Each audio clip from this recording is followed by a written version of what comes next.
Hello and welcome. Tonight, President Bola Tinubu joins fellow African leaders in Rome to discuss counter-terrorism efforts in West Africa. ASU announces a 2-week warning strike as the federal government pledges to enforce its no work, no pay policy. Catholic Archbishop of Lagos urges leaders to uphold their responsibility by delivering good governance to the citizens. And clashes break out between Hamas and armed clan in Gaza as Israel anticipates the return of hostages on Monday.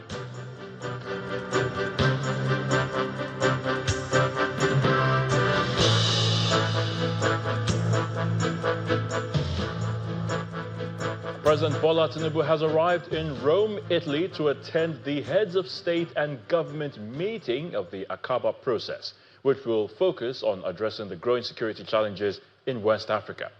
Now, the president's aircraft touched down in the Italian capital at approximately 7:20 p.m. local time.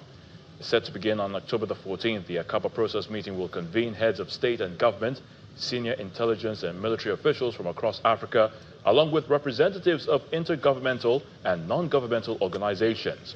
The gathering aims to assess and strengthen strategies to counter the region's evolving security threats. Established in 2015 by King Abdullah II of Jordan, the Akaba process is a global counterterrorism initiative co-chaired by the Hashemite Kingdom of Jordan and the government of Italy. This year's discussions will center on improving coordination to combat online radicalization, dismantle digital networks that promote extremist propaganda, and curb terrorist recruitment efforts. According to a statement from the Special Advisor to the President on Information and Strategy, Bayo Ononuga, President Tinubu will also hold bilateral meetings with other world leaders on the sidelines of the summit to explore collaborative measures for enhancing security across West Africa. Back here in Nigeria, the Academic Staff Union of Universities, ASU, has declared a 2-week total and comprehensive warning strike across all public universities in the country. Speaking at a news conference held at the University of Abuja, the national president of the union, Professor Chris Piwona, stated that there are no sufficient developments to prevent the implementation of ASU next resolution to commence the 2-week warning strike once the 14-day notice issued on September the 28th this year expires. Meanwhile, the ASU branch at the University of Jos is engaging with students to explain the reasons behind the planned industrial action. According to the union, the decision to embark on the strike stems from the federal government's failure to fulfill agreements reached with lecturers regarding the payment of earned allowances and the revitalization of public universities. Our correspondent Percy Dabang reports. The Academic Staff Union of Universities, ASU, is bracing up for an industrial action to press home their demands. However, the leadership of the union's branch at the University of Jos is meeting with the students' union to intimate them about their plans. According to the branch chairman of ASU, the federal government has failed to honor its agreement with the union. You have families to feed, you have responsibilities to meet. Some of you are our responsibilities, and we meet such responsibilities despite the denials of our entitlement. You are promoted, you do not get the arrears. You keep waiting for only God knows when, till date. Your salaries are stopped at will. Deductions are made from your salaries at will. They are not being remitted.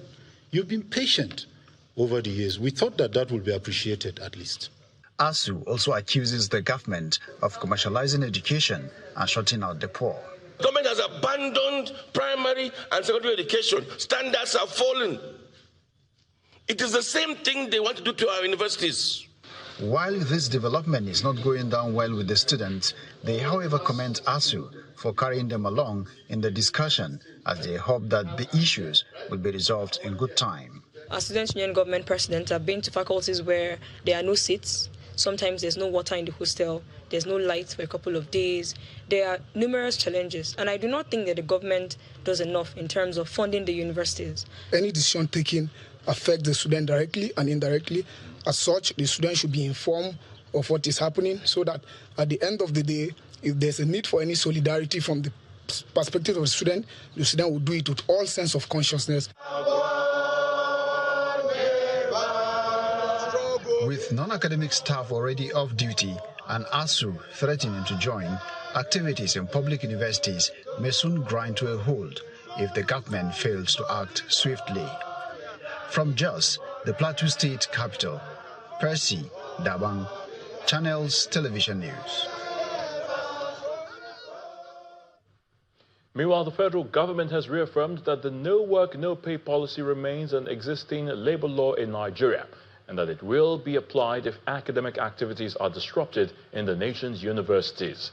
In a statement signed by Folashade Borewo, Director of Press and Public Relations at the Federal Ministry of Education, the government noted that while it continues to show goodwill and flexibility in its dealings with the university unions, it will not neglect its duty to ensure fairness and accountability in the management of public funds. The statement further reassured Nigerian students, parents, and the general public of the federal government's strong commitment to maintaining industrial harmony within the tertiary education system. The Catholic Archbishop of Lagos, Most Reverend Alfred Adewale Martins, has urged leaders across Nigeria to prioritize effective governance and focus on delivering tangible results that improve the lives of citizens. Archbishop Martins made the call after commissioning new catechists for the Lagos Diocese during the ceremony held at St. Dominic Catholic Church in Yaba, Lagos. He observed that many politicians are preoccupied with political alignments and realignments along party lines, a trend, he said, has distracted them from addressing the pressing needs and welfare of Nigerians.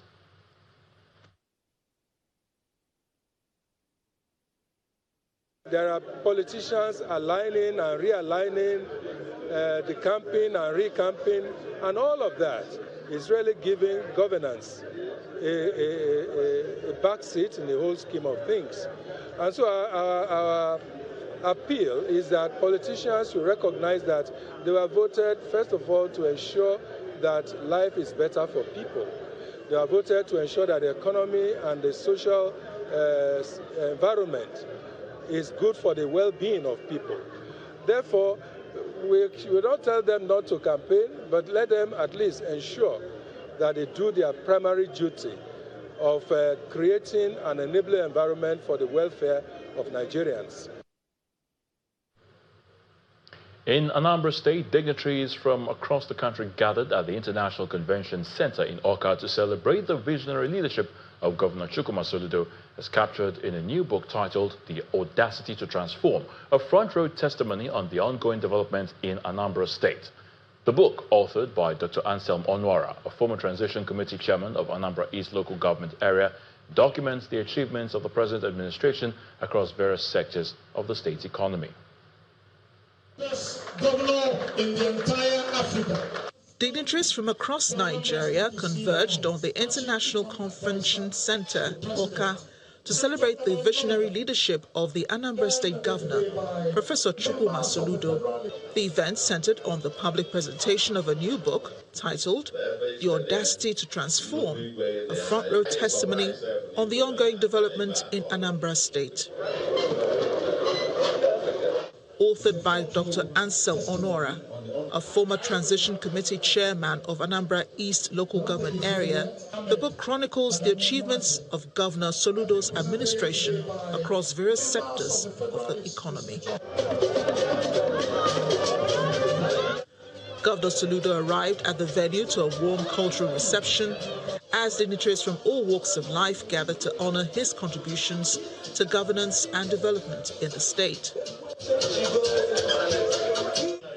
The keynote address, delivered on behalf of former President Chief Olusegun Obasanjo by his former Chief Economic Advisor, Professor Osita Obu, together with remarks from the chairman of the occasion, Alhaji Muhammad Muazu, commended Governor Soludo's trailblazing approach to transformative governance.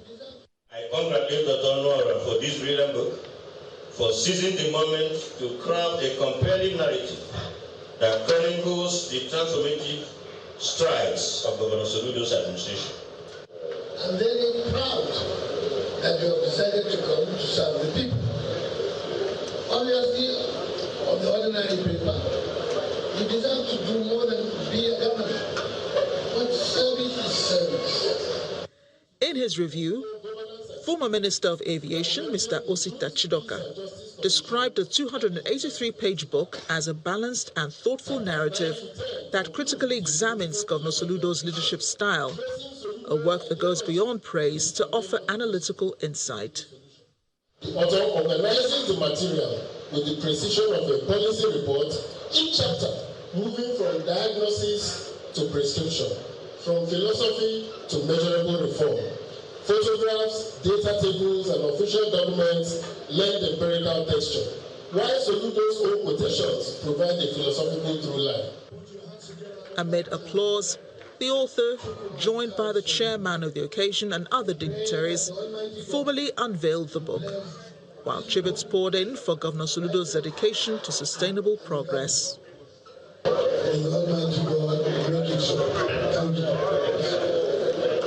Put your hands together, ladies and gentlemen.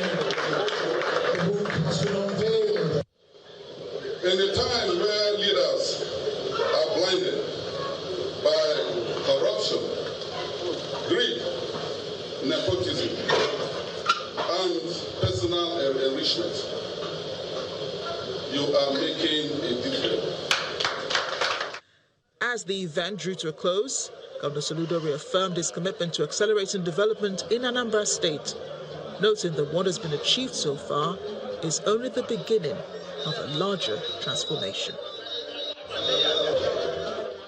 Leaders of the All Progressives Congress in Delta State have passed a vote of confidence in President Bola Tinubu and Delta State Governor Sheriff Oborevwori. The decision was announced after a stakeholders meeting held in Asaba, the state capital. The party leaders stated that their resolution was based on the commendable performance of both leaders at the state and national levels.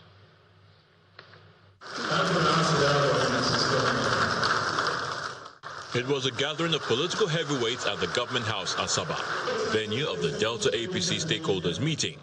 The meeting has in attendance a former governor of the state, serving and former lawmakers, commissioners, council chairmen, and party executives from the 3 senatorial districts. State APC chairman Elder Omeni Soboti takes the first shot, describing the state governor as a unifying force, declaring that the Delta APC is now formidable and unstoppable. I encourage every one of us here to learn to live together.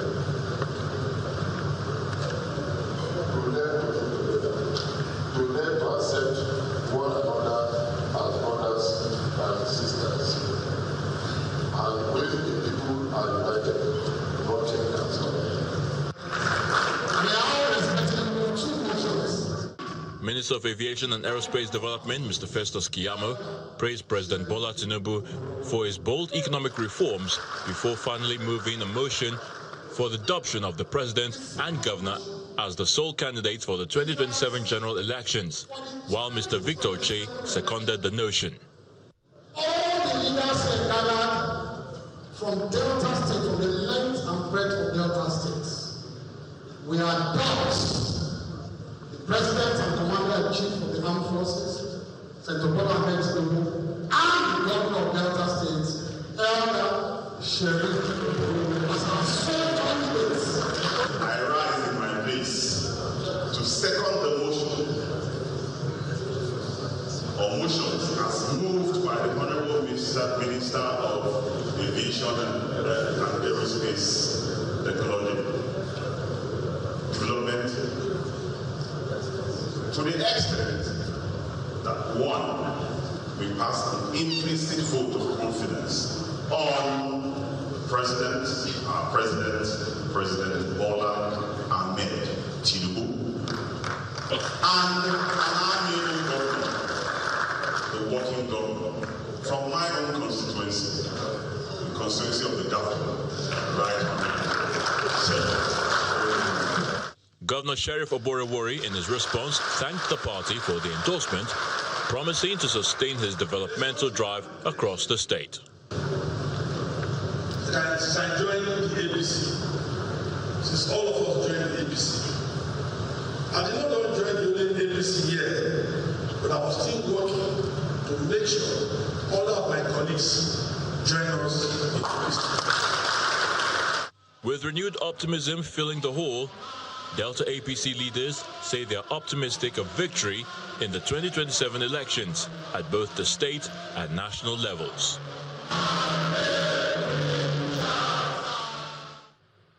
In part two after the break, Central Bank Governor Olayemi Cardozo leads Nigeria's delegation to the IMF and World Bank annual meetings in Washington, D.C. Please stay with us. Welcome back. If you've just joined us, you're watching the News at 10 on Channels Television, broadcasting live from Lagos. A reminder of our top stories. President Bola Tinubu joins fellow African leaders in Rome to discuss counter-terrorism efforts in West Africa. ASU announces a 2-week warning strike as the federal government vows to enforce its no work, no pay policy. Catholic Archbishop of Lagos urges leaders to uphold their responsibility by delivering good governance to the citizens. And clashes break out between Hamas and an armed clan in Gaza as Israel anticipates the return of hostages on Monday.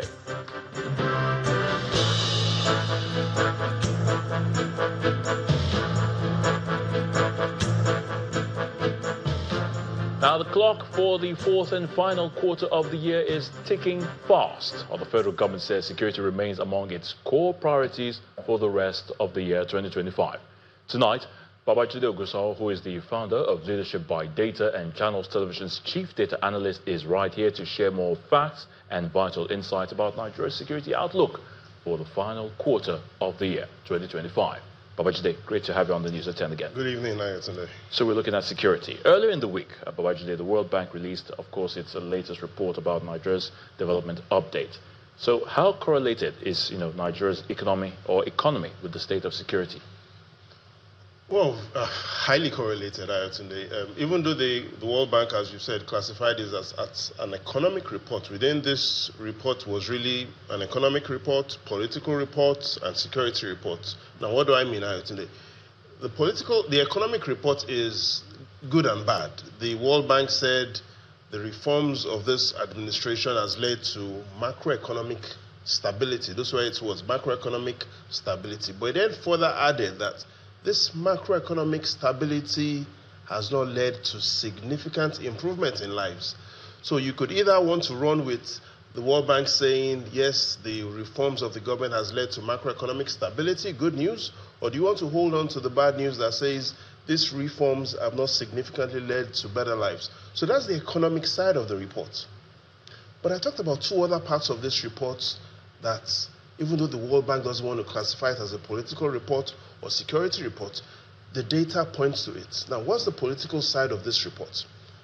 Today, the World Bank said in 2019, Nigerians living below the poverty line as at 2019, 40%. As at 2023, 56%. As at this year, the World Bank says we are now at 61%.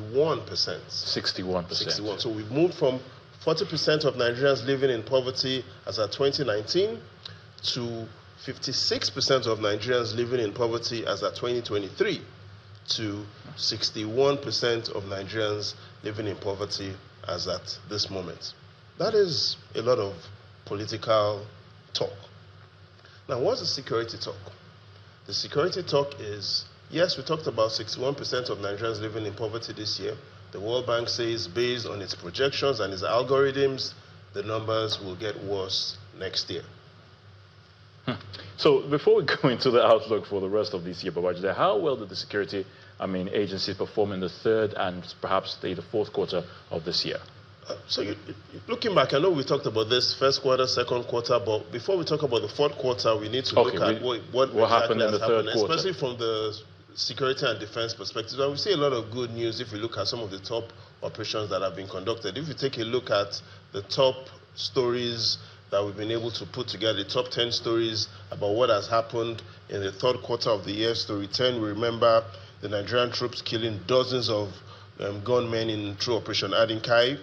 We also remember that story of over 13 insurgents that were killed in Borno. We remember 24 terrorists were killed within a 6-day period. Look at story 7, troops killed 10 terrorists near the Niger-Cameroon border, making sure there were a lot of offensives around Lake Chad. Air Force. Doing a lot of operations as well. Operation Hadinkai in Borno.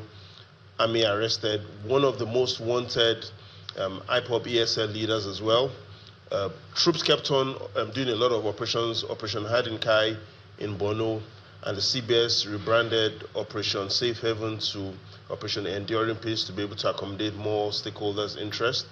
And that big story, 20 terrorists killed in long operations. But perhaps one of the biggest stories in the third quarter of this year was when we had that story of over 200 bandits were killed in a series of specialized operations. So overall, we've seen a lot of operations still concentrated within the northeast region in the third quarter. So clearly we can see the northeast is where operations are going on. We see the Chief of Defense Staff, General Christopher Gwabi Musa, rebranding Operation Safe Haven, and in the northwest region where we have a lot of Operation Fasanyama, we also see a lot of reports. But beyond what the military is doing, what are people saying? And we've been tracking the Security Perception Index for this year. We've had 3 reports. Look at what's happened as at the beginning of this year in the Northwest. 46% of those respondents said security was improving.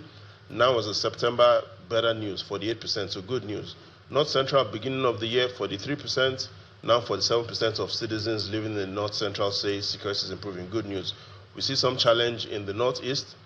Year started at 58%, is down to 56%, but though it's better than what it was as of May 2025 for the Northeast.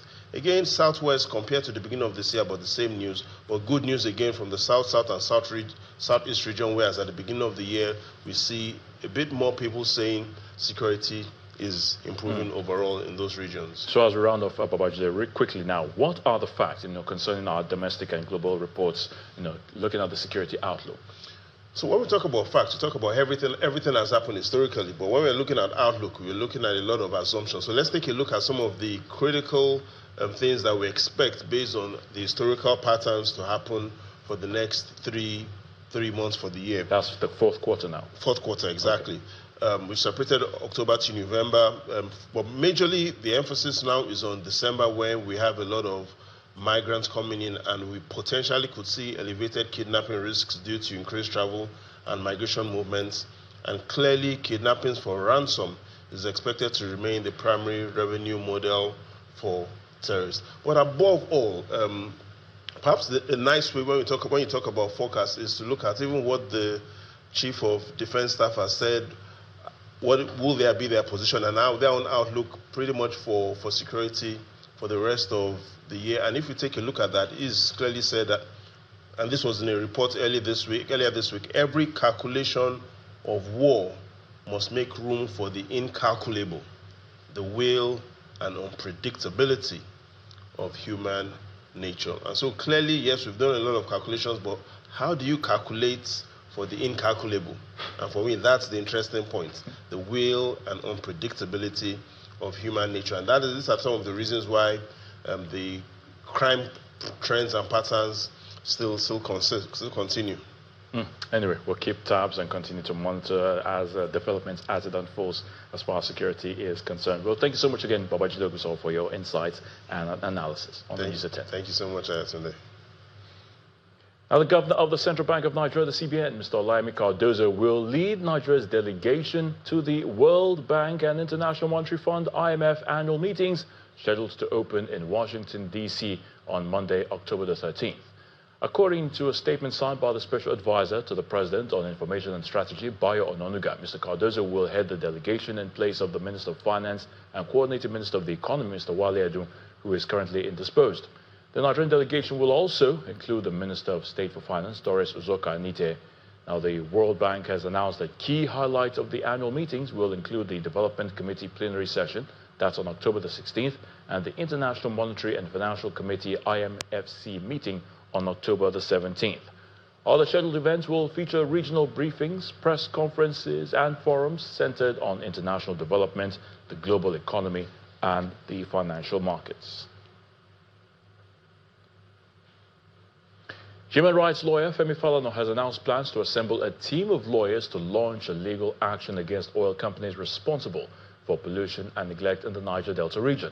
Speaking in Port Harcourt during the 30th Ken Saro-Wiwa Memorial Lecture organized by a coalition of environmental civil society groups, Mr. Falana emphasized that oil-producing communities which sustain Nigeria's economy deserve to live in dignity with access to basic amenities rather than continue to suffer from poverty and neglect. Our correspondent, Deborah Agbalama, reports. The event, organized by a coalition of environmental activists, was held in Port Harcourt to commemorate the 84th posthumous birthday of the late crusader for environmental and human rights, Ken Saro-Wiwa. Ken Saro-Wiwa and 8 others, known as the Ogoni 9, were executed 30 years ago for alleged treasonable felony, though they were recently granted a state pardon and national honors. Unfortunately, it's like the gathering drew activists, policymakers, and community leaders who renewed their calls for environmental justice for the Niger Delta. For now, we are going to take. Falana further alleged that the trial and execution of the Ogoni 9 were not acts of justice, but rather tools of state coercion. I'm going to set up a team of lawyers who believe in environmental justice to initiate a major legal struggle to force the government of Nigeria to reclaim your land that has been despoiled. Now, at the memorial, environmentalist Nimo Bassi and other speakers renewed calls for accountability, urging the government to sanction defaulting oil companies and ensure a comprehensive cleanup of Ogoni land. Everything documented has been validated by the UNEP report of 2011, whereas the UNEP report said that all the waters in Ogoni land are contaminated, and some places hydrocarbon had gone down into the soil by 10 up to 5 meters. When HYPREP started digging up the land at LMA area, I believe at Lot 2, they found that the oil had gone as deep as 10 meters. Civil society leaders emphasized that Ken Saro-Wiwa's legacy remains a powerful rallying point for environmental justice and restoration across the Niger Delta. It was not until recently, about 9 years ago, that the actual cleanup of Ogoni land started. And the recommendations of UNEP are quite clear.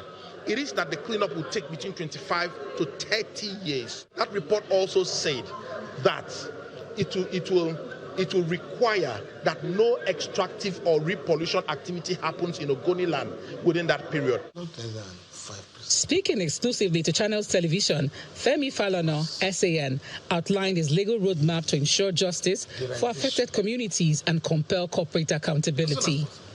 We are going to file more cases locally with a view to challenging our cause to appreciate the need to promote environmental justice, and the Supreme Court has led the way in the case of Center for Air Pollution and NDDC, where the Supreme Court has now interpreted that the African Charter on Human and People's Rights Ratification and Enforcement Act is applicable, particularly Article 24 that has to do with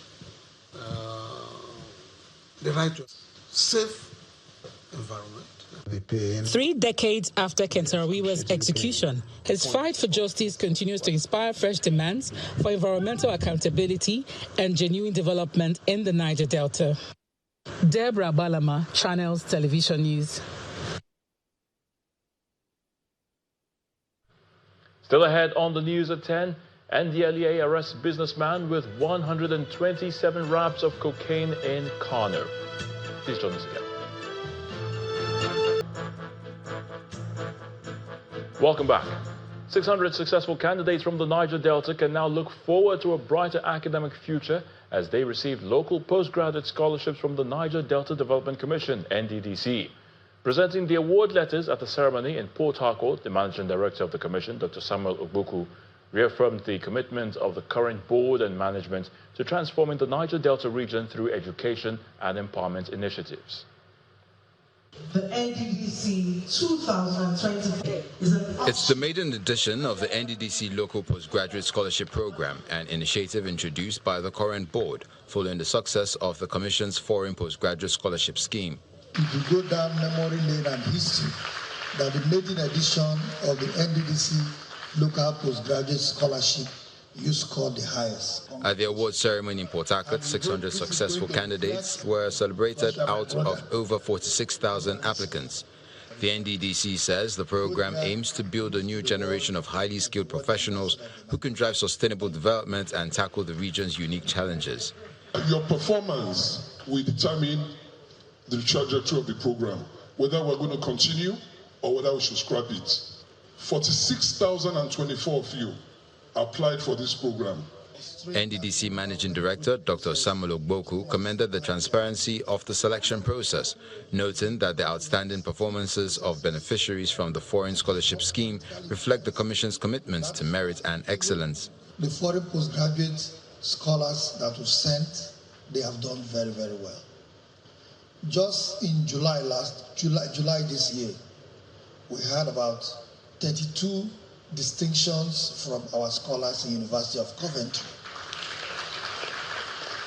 which is one of the highest so far. Last year in Coventry, we had about 15, but this year it has been doubled. And that is how we've been having distinctions in various universities across the world where we have our scholars.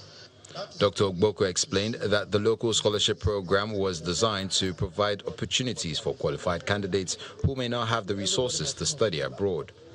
The most important thing is people taking advantage of the opportunity, because not everybody can even afford the local postgraduate studies here in Nigeria. So we thought we also had to mitigate that by creating that subsidy for them to also school here.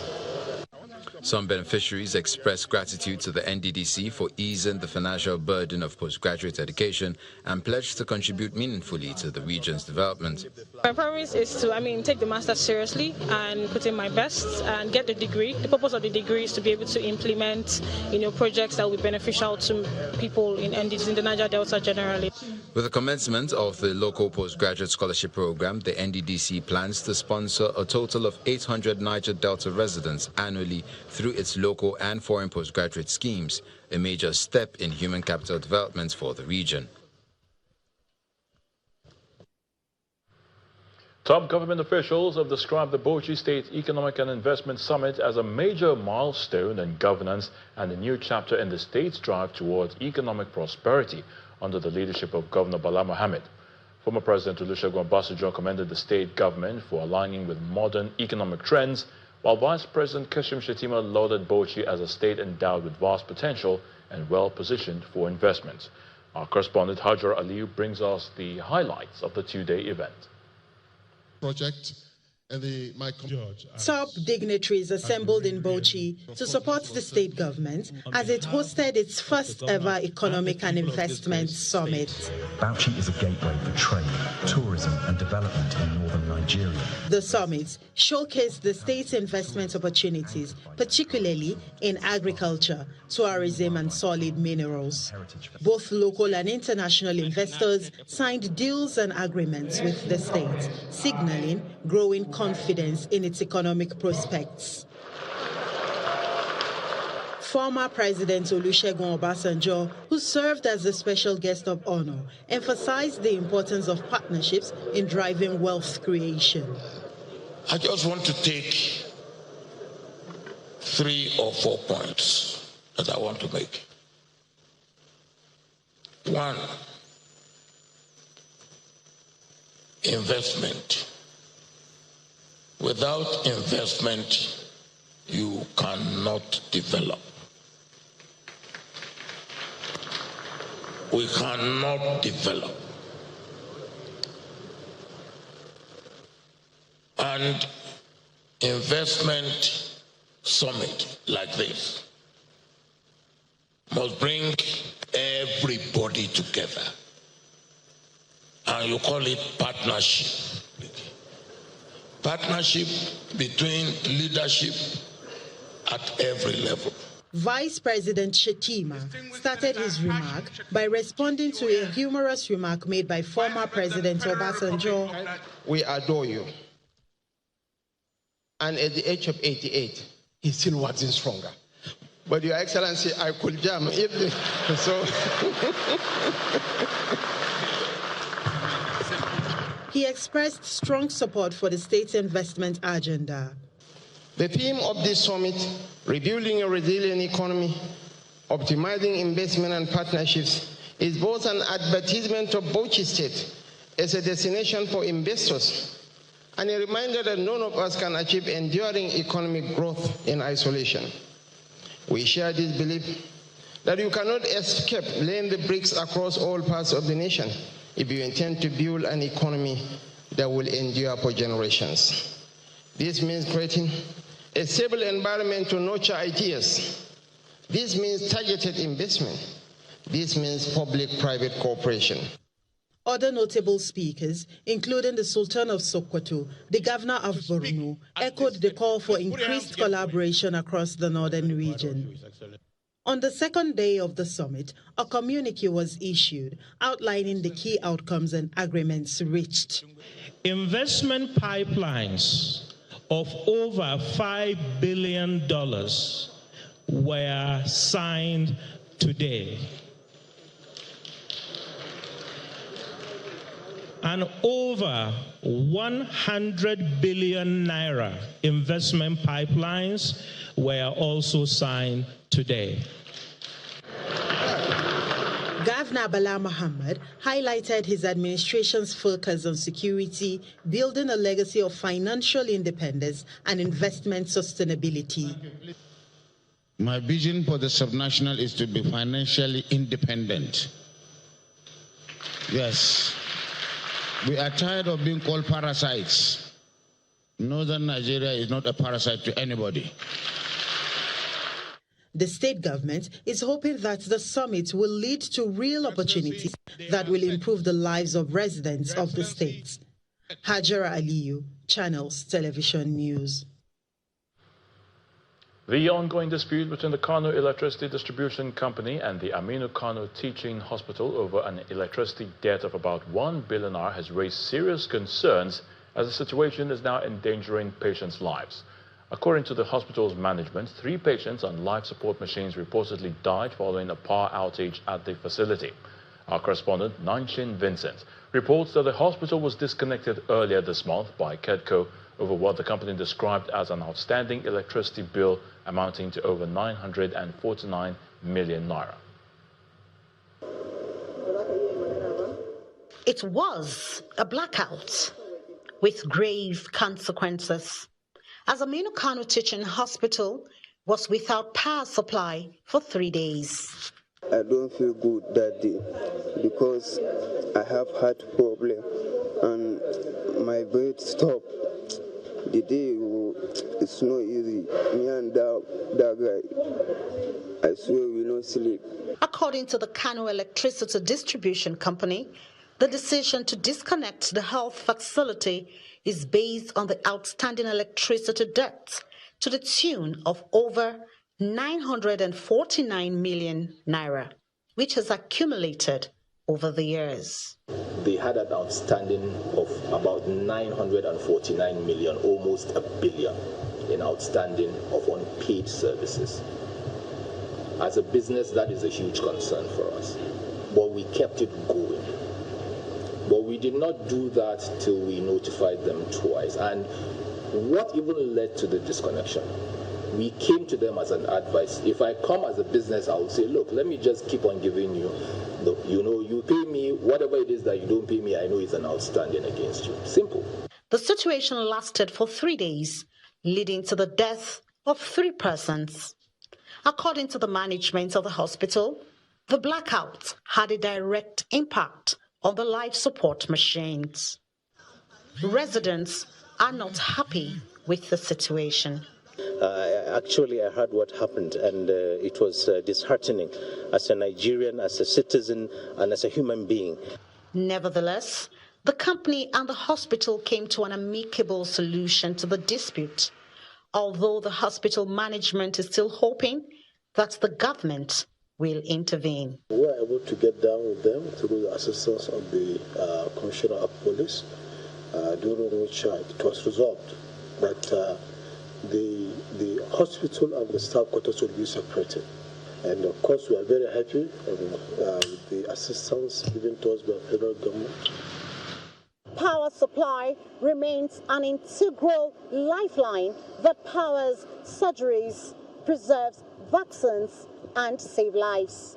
Without it, service delivery is compromised and lives are put at risk. This highlights the need to prioritize access to quality health care. From Kano Commercial City, Nancy Vincent, Channels Television News. In Edo State, traders in Ekpoma are bidding farewell to their old market as the state government commences the construction of an ultra-modern market facility. The transition has been smooth, with the government providing a temporary market site to ensure business activities continue without interruption. Our correspondent, Jessica Olubuse, has the story. Traders at Ekpoma Market is in the process of vacating the area on government's instructions as an ultra-modern market is to be built here.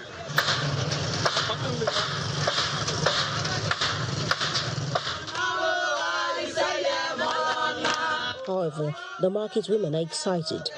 The reason is that the government has made provision for a temporary market site pending the setting up of the new market that will be designed to meet international standard.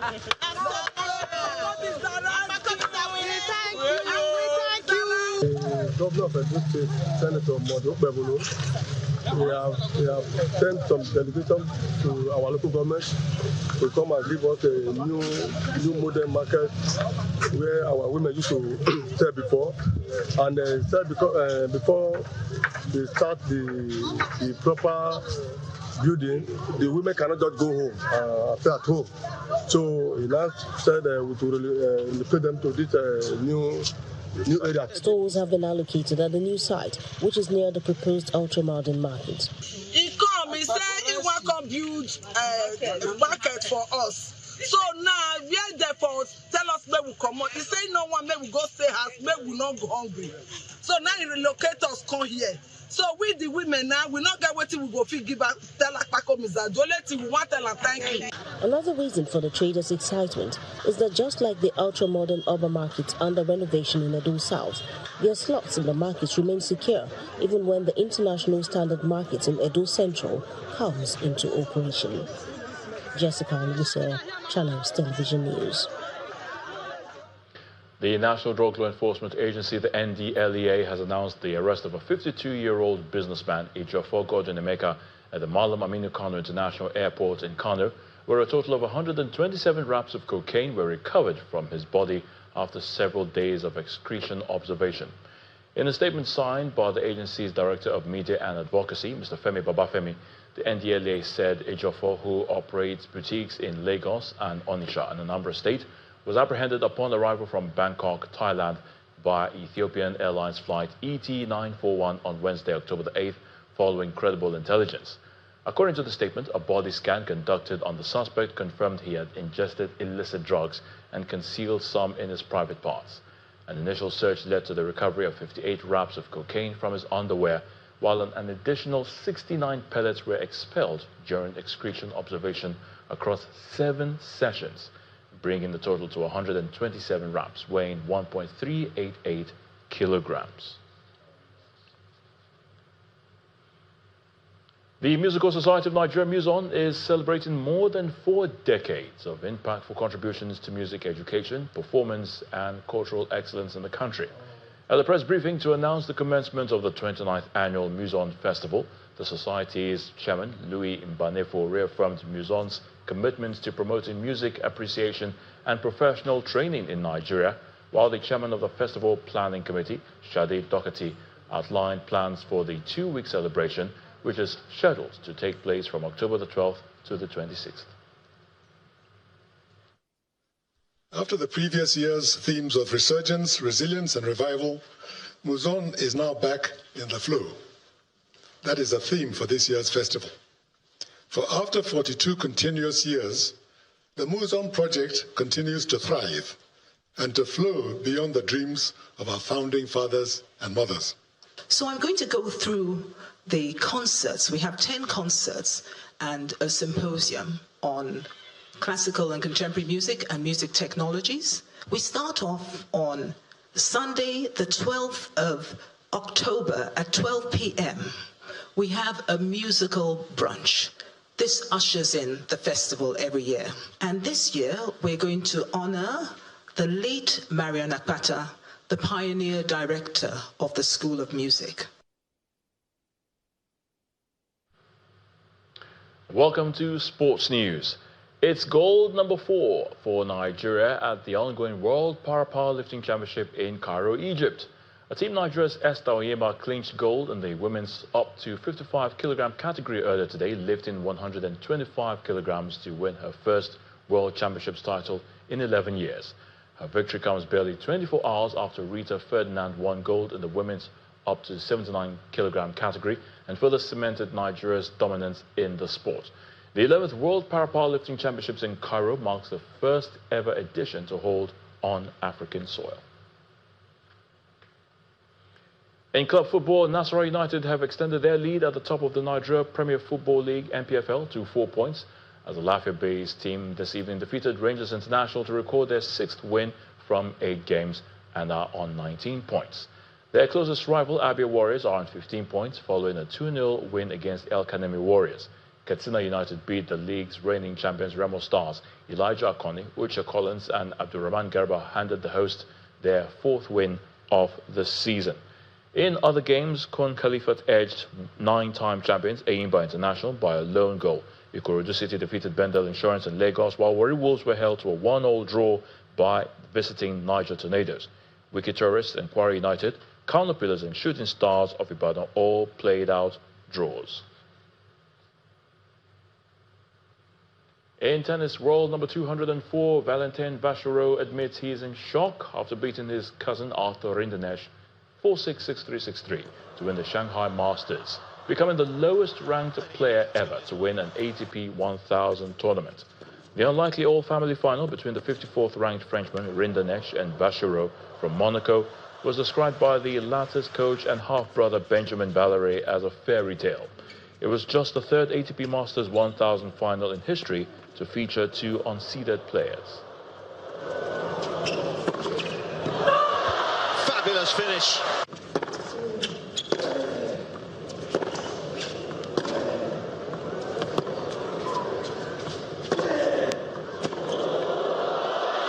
That's outstanding of whatever you can do.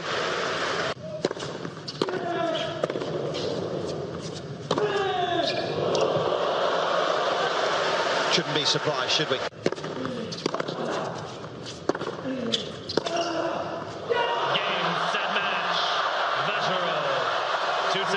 Valentin Vachereau puts the icing on the cake to a fairy tale week in Shanghai. TP Tour. He's the lowest ranked player ever to win at this level. On international news, Cameroonians are voting today in an election that will either usher in a new president or see President Paul Biya continue for another 7 years. Voting is also taking place in 45 Cameroonian diplomatic missions abroad. Here in Lagos, the Consulate General Republic of Cameroon opened its doors at 8 on Sunday morning for citizens to cast their ballots in 4 polling stations demarcated in the building. Our Foreign Affairs correspondent Amarachi Ubani reports. Weeks of anxious wait have culminated in Election Day in Cameroon and in all 45 foreign missions around the world. It's a Sunday, but citizens have emerged to perform their civic responsibility despite the rains in Lagos. Armed with their voter's card, they present themselves at the Consulate General Republic of Cameroon for verification and for voting. The process is a bit cumbersome for some, because they've not paid attention to instructions guiding today's activity. For you to have that voter card, you presented a consular card. But some people, they didn't collect it, or they didn't even know that the cards were here. So it is them coming with their consular card, but provided their names have been registered, we are checking. If the name is not there, unfortunately, they cannot vote. 12 candidates are vying for the post of president, including incumbent Paul Biya, who at the age of 92 is seeking an 8th term. Paul Biya used almost 40-something years. For our own village, we are not staying, we are not doing the farm because the terrorists, even the Boko Haram, it was affecting the Nigerian government, but now it's they are entering to our village, our local government, and they stop us. Let's Cameroon people to white and vote the right people. That's why I love Nigeria. Every 8 years, everyone must come out. Yeah, I vote for Folbia. Because of I'm happy with them. Then it's trying for our own country. Political parties have also sent representatives to monitor the voting. Representative of FNSC, party of opposition candidate Issa Chiroma, is unable to monitor as he does not have his consular card which identifies him as a Cameroonian citizen. He expresses his doubt about outcome of the polls. I didn't see anything as yet. You see the window is black. You can't see what is happening inside. You can't see if they full the vote, the box. You don't know anything. Cameroonians have the opportunity to vote their choice, but it is clear Paul Biya's party, Cameroon People's Democratic Movement, has the upper hand thanks to a strategy employed over the years. The ruling party is well established because it's the most ancient one, it's the most widespread party. So I think they will win. Security remains topmost on the list of concerns for many Cameroonians here. A lot of them come from the north of the country where they say insurgency has affected livelihood and well-being. When polls close and votes are counted, they hope their candidate will be declared winner. Amarachi Ubani, Channels Television News. At least 27 people have been killed in fierce clashes between Hamas security forces and armed members of the Dugmush family in Gaza City, marking one of the bloodiest internal confrontations since major Israeli operations ended in the enclave. Now, witnesses there reported intense exchanges of gunfire near the city's Jordanian hospital as Hamas units surrounded the area. The fighting erupted in the Tel Al-Hawa neighborhood after more than 300 Hamas fighters moved to storm a residential block where Dugmush gunmen were holed up. Residents described scenes of chaos and panic as families fled their homes under heavy fire, and many already displaced multiple times during the war. The Dugmush family, one of Gaza's most powerful clans, has a long and tense history with Hamas. And the main news again. President Bola Tinubu has arrived in Rome, where he will join fellow African leaders to discuss counter-terrorism efforts in West Africa. ASU today announced a 2-week warning strike as the federal government vows to enforce its no work, no pay policy. That's the news at 10 tonight. Thank you so much for watching. I'm Ayo Tunde Balogun, and do have a good night.